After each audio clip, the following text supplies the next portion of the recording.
EVM में घोटाला हो सकता है। ईवीएम जो है आज का सबसे बड़ा फितना है, जिसकी वजह से हमारा वोट बैंक का पावर जो है जीरो हो चुका है। बंगाल का इलेक्शन भूल गए आप, जहां बीजेपी ने कितना जोर लगाया। हैदराबाद में ईवीएम घोटाला नहीं किया, ये बताने के लिए और लोगों को उल्लू बनाने के लिए, झिंझिना थमाने के लिए बाज स्टेटों में जानबूझकर ईवीएम में छेड़छाड़ नहीं की जाती।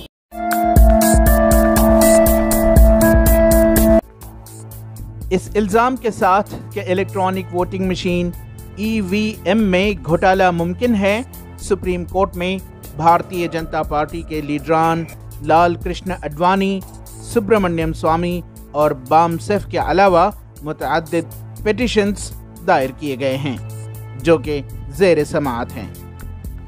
ऐसे ही पिटिशन को दिल्ली हाई कोर्ट ने खारिज किया था, जिसे हाल ही में सुप्रीम कोर्ट में चैलेंज किया गया, इस ग्राउंड के साथ कि दुनिया के कई तरक्की याफ्ता ममालिक ईवीएम की टेक्नोलॉजी पर भरोसा नहीं करते हैं और दावा किया गया कि बैलेट पेपर्स के जरिए वोट डालना किसी भी मुल्क के इंतखाबी अमल के लिए ज़्यादा रिलायबल और ट्रांसपेरेंट तरीका है।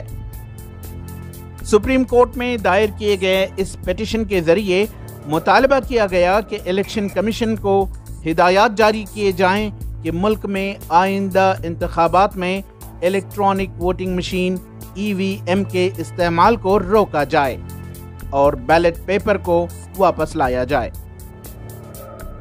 इस सिलसिले में बात करते हुए राष्ट्रीय मुस्लिम मोर्चा और बामसेफ के लीडर मुफ्ती उज़ैर मिफ्ताही ने कहा कि ईवीएम घोटाले के जरिए बड़ी पार्टियों ने मुतअद्दिद मर्तबा इलेक्शन जीता है।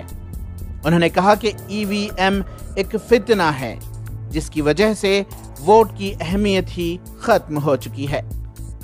ईवीएम के बारे में सुप्रीम कोर्ट का जो फैसला आया 2013 में, सुप्रीम कोर्ट ने साफ कहा कि ईवीएम से गैर जानिबदार रिजल्ट निकाला नहीं जा सकता, यानी ईवीएम में घोटाला हो सकता है।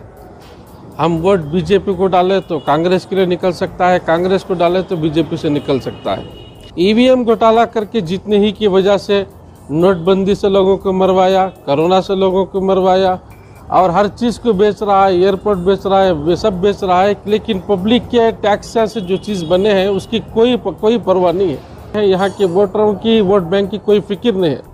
इसका मतलब यह है कि तुम वोट डालो नको डालो, हम जो है ईवीएम से जीत जाएंगे। ईवीएम जो है आज का सबसे बड़ा फितना है, जिसकी वजह से हमारा वोट बैंक का पावर जो है जीरो हो चुका है। इस सिलसिले में साबिक chief election commissioner doctor SY Qureshi ने वेस्ट बंगाल इलेक्शंस के नताइज का हवाला देते हुए कहा कि ईवीएम मुखालिफ इल्जामात काबिल कबूल नहीं हैं।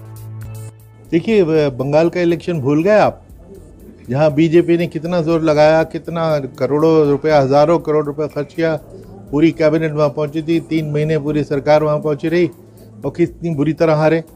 इससे ज्यादा ईवीएम का और सर्टिफिकेट क्या हो सकता है। इस सिलसिले में जब ये सवाल उठाया गया कि ईवीएम के होते हुए वेस्ट बंगाल, तेलंगाना व केरला जैसी रियासतों में बीजेपी ने हार का सामना क्यों किया, मुफ्ती उज़ैर ने इसे एक शोशा व साजिश करार दिया कि आवाम को धोखे में रखा जा सके। देखिए, कुछ इलेक्शंस ऐसे हैं कि वहाँ पे ईवीएम घोटाला जानबूझ के नहीं किया गया, ताकि ये सवाल कर सके और लोगों को मुतमईन कर सके कि ईवीएम में अगर घोटाला होता तो ममता बनर्जी बंगाल में हार जाती, ईवीएम में घोटाला होता तो फला जगह फला हार जाती, ईवीएम में घोटाला होता तो नीतीश कुमार तो बिल्कुल भी नहीं आता, बीजेपी के बन जाती। ये सब जो है इसी शोशे को छोड़ने के लिए ये वहाँ पे ईवीएम घोटाला नहीं करता, हैदराबाद में ईवीएम घोटाला नहीं किया, ये बताने के लिए कि ईवीएम मशीन जो है सही सालिम अंदाज से, गैर जानिबदार अंदाज से रिजल्ट दे रहा है, ये बताने के लिए और लोगों को उल्लू बनाने के लिए, झिंझिना थमाने के लिए बाज स्टेटों में जानबूझकर ईवीएम में छेड़छाड़ नहीं की जाती।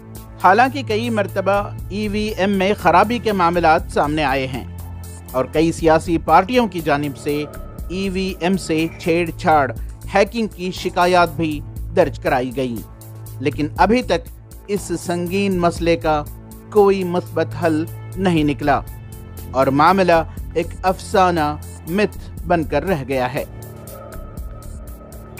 ईटीवी भारत के लिए बेंगलोर से रफीक जब्बार की रिपोर्ट।